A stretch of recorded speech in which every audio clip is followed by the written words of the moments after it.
வாழ்க வையகம், வாழ்க வையகம், வாழ்க வளமுடன். குரு வாழ்க, குருவே துணை. பற்றற்றான் பற்றினை பற்றுக, அப்பற்றை பற்றுவிடற்கு. மகரிஷியோடு ஒரு பயணம் என்கின்ற தொடரிலே என்னுடைய இளம் பிராயம் தொட்டு நான் பெற்ற அனுபவங்களை ஒரு சேர சேர்த்து சொல்ல முடியும் என்று முடியவில்லை என்றாலும் எனக்கு ஏற்பட்ட அவ்வப்போது அனுபவங்களை நான் பகிர்ந்து கொள்ளுகிறேன். முன்னோர் செய்த நல்வினை பயனோ அல்லது எங்களுடைய குடும்பத்தினுடைய பாக்கியமோ, நான் ஒரு 4 வயது இருக்கிற பொழுதே அப்பா இதிலே தன்னை இணைத்து கொண்டிருக்கின்றார். அந்த தொடக்கமே ஒரு புத்துணர்ச்சியான துவக்கமாக இருந்தது. நாங்கள் ராமலிங்க வள்ளலார் பெயரில், திருமுருக கிருபானந்த வாரியார் அவர்களுடைய பெயரிலும் அப்பாவுக்கு அளவு கடந்த பக்தி. அப்படி பக்தியோடு ஈடுபடுகிற காலத்தில் தான் அவர் அந்த குமரகுன்றத்தின் பக்கத்தில் ஒரு சிறிய போர்டு பார்த்தார். இங்கு குண்டலினி யோகம் கற்றுக் கொடுக்கப்படும் என்று போர்டு பார்த்தார்.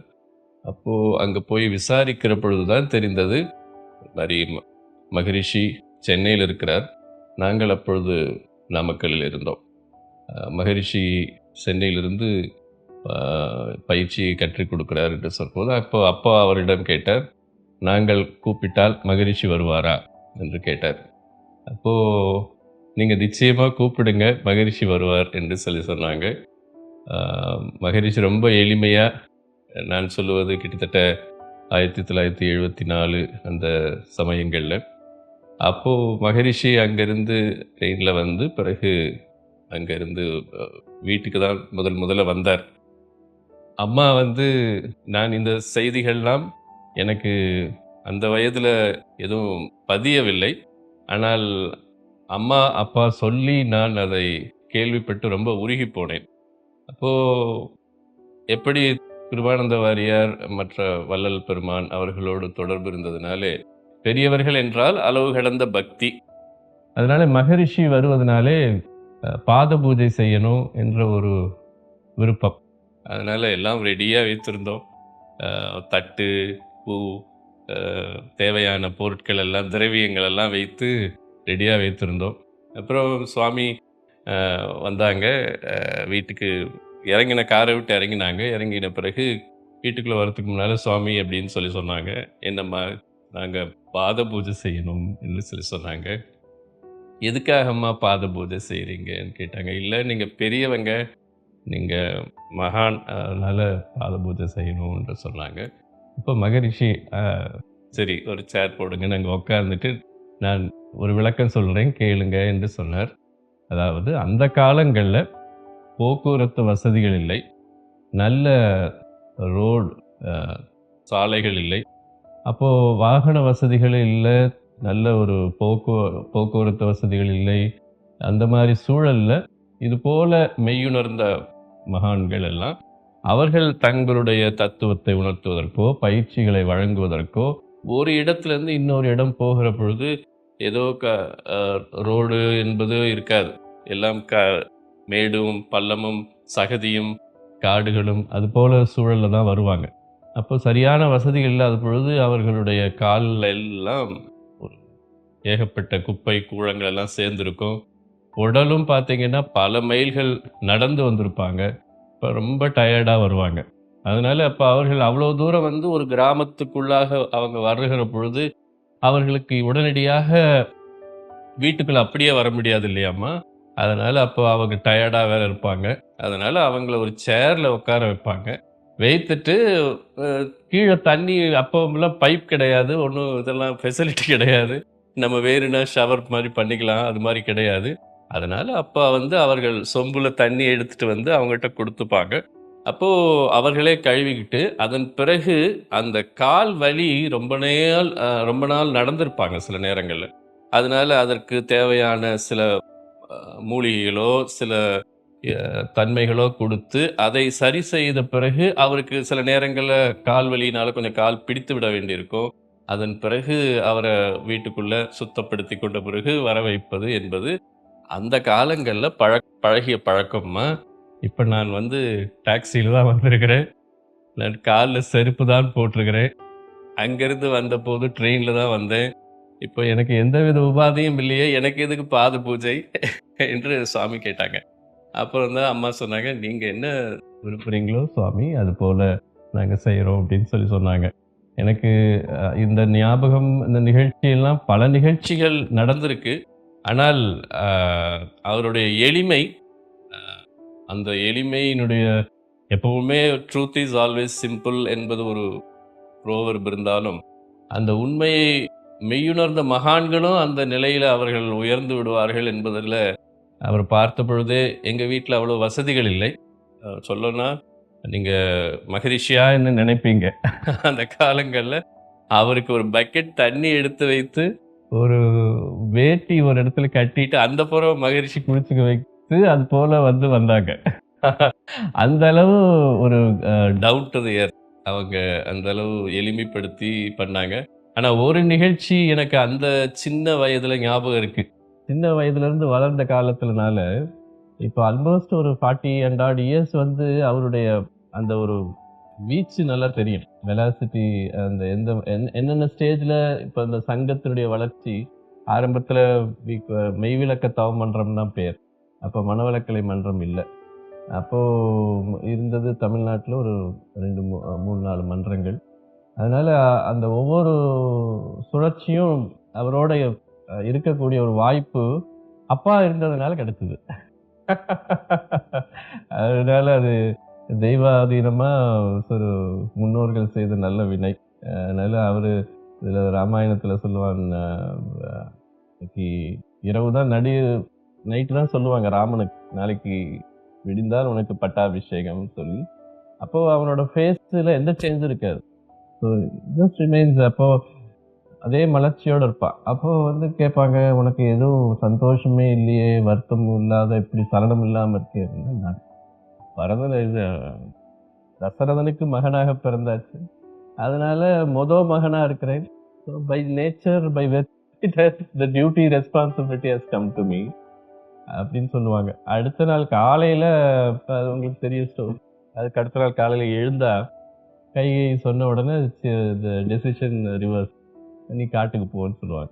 இப்ப காட்டுக்கு போகும்போது அவன் போன்னு சொல்லும்போது அந்த ஃபேஸ் எந்த சேஞ்சஸும் இல்லை. அப்போ கேட்பாங்க. அப்போ அந்த பாட்டு வரும், அன்றளர்ந்த செந்தாமரை முகம் ஒத்ததம்மான்னு சொல்லுவார். அந்த முகம் அது அப்ப மலர்ந்த செந்தாமரை போல எப்படி இரவுல அவனுடைய ரெஸ்பான்ஸ் இருந்ததோ, அந்த முகத்துல எந்த வாட்டமும் இல்லை. அது வந்து இருவினை ஒப்புன்னு சொல்லுவாங்க தமிழ்ல. இட்ஸ் அக்செப்டன்ஸ், புத்தர் சொல்றது. இந்த மாதிரியான ஒரு சூழல்ல இப்போ அப்பாவோட வழியில வந்ததுனால, நீங்க தெரியும், சுத்தி சுத்தி சுத்தி பெரியப்பா, இளமுருகன், செல்வி, அரிச்செல்வி, அங்கே இருக்க நீ, இந்த சர்க்கிள் எல்லாம் அவங்க இருந்ததுனால ஆரம்ப காலங்கள்ல எல்லாம் அவங்க வந்து மகரிஷியோடவே போய் பயிற்சி நடத்துவாங்க. அப்பா, பெரியப்பா எல்லாரும். அப்புறம் கோவிந்தராஜன், அங்கே இருக்க நீ, அவங்களும் பண்ணுவாங்க. பட் சுவாமியோட 2-3 ப்ராஜெக்ட்ஸ் எல்லாம் பண்ணணும் அப்படின்னு சொல்லி சுவாமிக்கு ரொம்ப விருப்பம். ஸோ கோயின்சிடென்ட்டா ஒரு லக் என்னன்னா, அக்கா வந்து கூடுவாஞ்சேரி இருந்தா, அங்கே இருக்க நீ. அம்மாவோட லோகாம்பாளுடைய கடைசி ஒரு வருஷம் அக்கா பார்த்துக்கிட்டா. அதனால அவங்க கட்டிலே படுத்திருந்ததுனால அந்த முதுகு உங்களுக்கு இதா இருக்கும். அதை எடுத்து மறுபடியும் குளிப்பாட்டி, இதெல்லாம் மருந்தெல்லாம் போட்டு சாரி எல்லாம் சேஞ்ச் பண்ணி அது மாதிரி பண்ணி கொடுத்தா. அன்னையிலிருந்து சுவாமி வந்து ஒவ்வொரு வருஷமும் அக்காளுக்குன்னு ஒரு சாரி தனியா எடுத்து வருவாங்க. அதனால somewhere maybe due to our good impression we got a connect. அந்த ஒரு இனிமையான ஒரு நிகழ்ச்சியை வந்து நான் இன்றைக்கும் நான் அதை நினைத்து கொஞ்சம் அப்பப்போ மனதிற்குள்ள ஒரு ஒரு சின்ன சிரிப்பும், ஒரு புன்னகையும் சிரிப்பும் எனக்கு ரொம்ப சந்தோஷப்படுத்தும். அதாவது சுவாமி வீட்டுக்கு வந்த பொழுது தனாகர்ஷணம் அப்போ பண்ணுவாங்க. அப்போ வழக்கமா வந்து வந்த வெள்ளிக்கிழமை எல்லாம் மகிழ்ச்சி கிட்ட செய்வாங்க. அதனால அந்த ஊர்ல இருக்கிறவங்க எல்லாம் அது ஒரு அட்ராக்ஷன். ஏன்னா அப்ப போய் நம்ம தத்துவமோ மற்ற விஷயங்களோ அந்த காலங்கள்ல அவ்வளோ பிடிமானமோ அந்த ஏற்ற ஒரு சூழலோ இல்லை. அதனால அப்போ இருந்த மக்களுடைய மனநிலைக்கு ஏற்ப செய்வாங்க. செய்யற பொழுது உங்களுக்கு தெரியும், அந்த பூ கொண்டு வந்து எல்லாருக்கும் கொடுக்கணும். நான் ரொம்ப சின்ன பையன் இல்லையா? அதனால எனக்கு அந்த ஜாப் குடுத்துட்டாங்க. நீ வந்து எல்லாத்துக்கும் பெரியவங்க எல்லாம் உட்கார்ந்திருப்பாங்க. சுவாமிக்கு மட்டும் ரோஸ் அவருக்கு 108 ரோஸ் தனியா வச்சுட்டாங்க. அதனால சாமிக்கு பிரச்சனை இல்ல. சுற்றிலும் வந்து ஒரு 20, 30 பேர் உட்கார்ந்திருந்தாங்க. அவங்களுக்கு கொண்டு போய் அந்த அட்சதை கொஞ்சம் பூ வைக்கணும். அப்போ நான் பூ எல்லார் இடத்துலயும் கொண்டு போய் வச்சுட்டு வரும்போது என்ன பண்ணேன்னா, அப்படி வைப்பேன். கையில என்ன வருதோ அப்படியே அள்ளி வைப்பேன். அப்போ எல்லாத்துக்கும் அப்படி அள்ளி அள்ளி வைக்கிறத பார்த்தோன்னே, அம்மா பக்கத்துல பார்த்துட்டே இருந்தாங்க. ஏன்னா பூ வந்து அவங்க கால்குலேட் பண்ணது, இத்தன பேருக்கு இவ்வளவு குவான்டிட்டின்னு வச்சிருந்தாங்க. இப்ப நான் போடுற குவான்டிட்டிய பார்த்தா, எல்லாருக்கும் ஈக்குவலா போறது கஷ்டம்னு தெரிஞ்சுக்கிட்டு, அப்போ அம்மா வந்து சைடுல சொன்னாங்க, "அப்பா எல்லாருக்கும் குடுக்கணும். அதனால கொஞ்சம் கொஞ்சமா வை" அப்படின்னு சொன்னாங்க. சாமிக்கு காதுல விழுந்துருச்சு. அப்ப சாமி சொன்னாங்க, "அதும்மா உள்ளம் விரிஞ்சதுன்னா கையும் தானா விரியும்மா" அப்படின்னு சொல்லி சொன்னாங்க.